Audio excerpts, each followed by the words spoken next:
All right, let's go right to the phone and talk a little bit more about that Dallas Giants game. With McMahon, he's the Cowboys reporter for ESPN in Dallas. Tim, welcome to the show. I appreciate you having me. Tim, were you surprised that Coughlin didn't try and run out the clock there?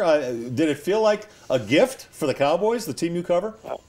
I mean, absolutely stunning to see that kind of clock management malfunction from a coach who's won a couple Super Bowls, from a quarterback who's won a couple Super Bowls, and bad got worse, dumb got dumber, when not only do you not run the ball on third down, but Eli throws the ball through the back of the end zone. I mean, that's the difference between Tony Romo having 90 seconds to try to march down the field for a game-winning touchdown and having, somewhere under 50 seconds. And you absolutely cannot give a quarterback of Tony Romo's caliber 40, 50 extra seconds to work with. It made no sense by the Giants.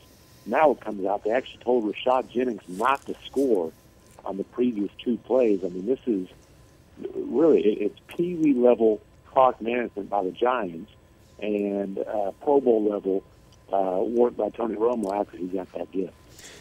Tim, give us just one word that best describes the Dez Bryant injury and then explain it. Trouble. This is a Jones fracture of the fifth metatarsal of his foot, and if that sounds familiar, it's because that's the same injury that kept Kevin Durant out the entire season. And the Cowboys, the timetable that they've put out there is 4 to 6 weeks.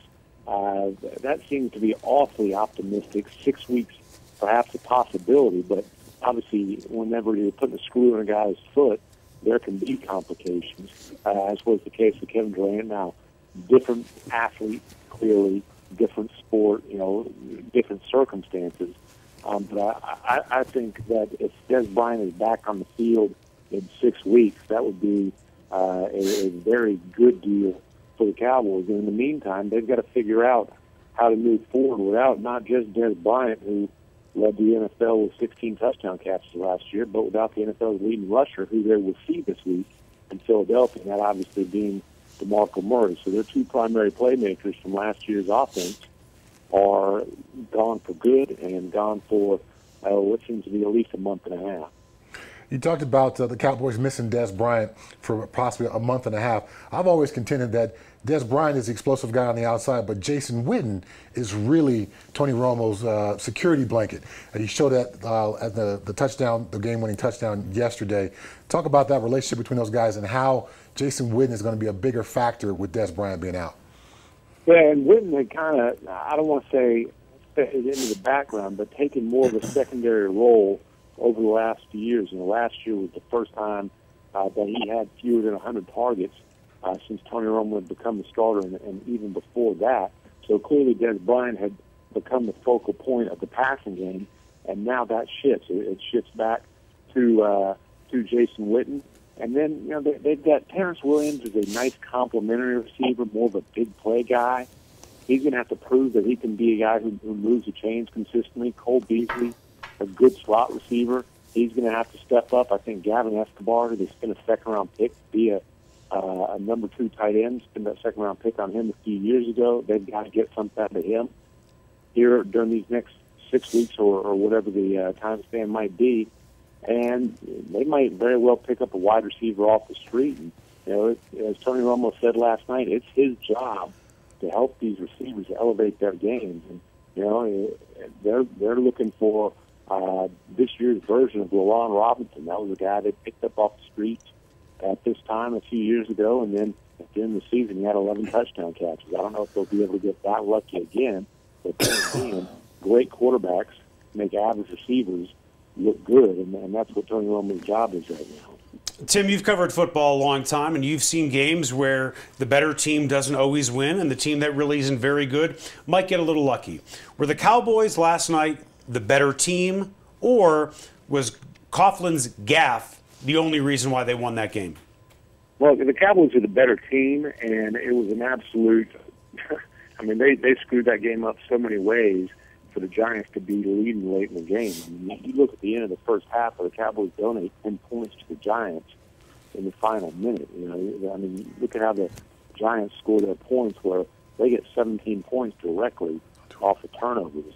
So I would definitely say that when the Cowboys had almost 3 times as many total yards in the first half and then going to halftime down a touchdown, the Giants, I mean, the scoreboard didn't reflect, in my opinion, who was dominating the game. But the Cowboys were sloppy. I still think the Cowboys are the team to beat in the NFC East. I don't think the Giants are a playoff team. The Cowboys obviously had to get lucky there at the end and have that Romo and Witten come through in the clutch, but they screwed them up to put themselves in that situation in the first place. We've talked about the Cowboys offense quite a bit. Talk to me about the return of Sean Lee after missing basically a year and a half with a knee injury, and the Cowboys defense overall. Yeah, Sean Lee at times I thought looked rusty last night, and then you saw flashes of the instincts and the playmaking skills that obviously the Cowboys are counting on. And this guy is due. He's due a healthy season. I mean, nobody works harder to prevent injuries, but it's always it's a knee or it's a toe. I mean, he's had a neck problem. And he's had so many different things. None of them long term. And like I said, I think the football gods are due to give him one healthy season to see what his potential really is. But as much as the focus is on Dez Bryant's injury, that Cowboys defense suffered a huge injury last night too, and Randy Gregory, a top 10 talent, and slid it in at 60th overall because he took advantage of the Colorado laws while living in Nebraska. So, but I mean, this is a guy who's a defensive Rookie of the Year candidate, or at least we thought. I mean, really looked great in preseason. They gave him number 94, which means a lot here. That's following in the footsteps of DeMarcus Ware, who, by the way, still looks like he has a lot left in the tank, and Charles Haley. And they really needed that pass rush threat from him, especially during this first month of the season while Greg Hardy serves his suspension. So not a good night medically for that Cowboys defense that already lost their top cornerback for the season when Orlando Scandrick tore his knee up there in training camp. Hey, Tim, I don't mean to be a doom and gloomer, but I'm looking at the Cowboys' schedule, and I see at Philadelphia, at New Orleans, they're dangerous down there, at the New York Giants, who just beat the Cowboys. At home, they've got New England, Seattle, and Philadelphia. This is all over the next 7 weeks. I mean, is Dallas going to come out of the first half of this season with a winning record, do you think? Yeah, I don't know. Obviously, without Dez Bryant, that completely changes the dynamic of this Cowboys offense and really this Cowboys team. There's going to be a lot more put on Tony Romo's shoulders than that hoped would be the case. And Dez Bryant's presence, that hurts the running game now because they don't have a wide receiver that you have to double team. Makes it a lot easier to load up against the run and be able to get the receivers to try to beat you. And honestly, I think at this point, you won't hear Jason Garrett or anybody in that locker room say this, but at this point, I think the Cowboys' goal has to be get through the first half of the season with their heads above water, or at least treading water, and then finish strong, earn a playoff berth, and whether that's an NFC East title or a wild card berth, just get in the playoffs and try to be hot at the right time. Tim, really appreciate your time, and hopefully we can talk to you a little later in the season. All right, thanks for having me. All right, Tim McMahon, he is the Cowboys reporter for ESPN out of Dallas, and that segment was brought to you by John Elway Chevrolet. That's Colorado's #1 Chevy dealer. When you go to buy a car, what do you really want? You probably want a lot of cars to choose from.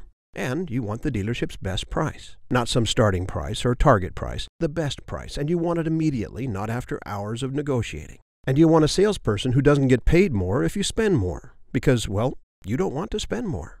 Well, you're in luck. John Elway wants all of those things too. Better yet, John Elway wants you to have all of those things too. Come see us or click on johnelwaychevrolet.com.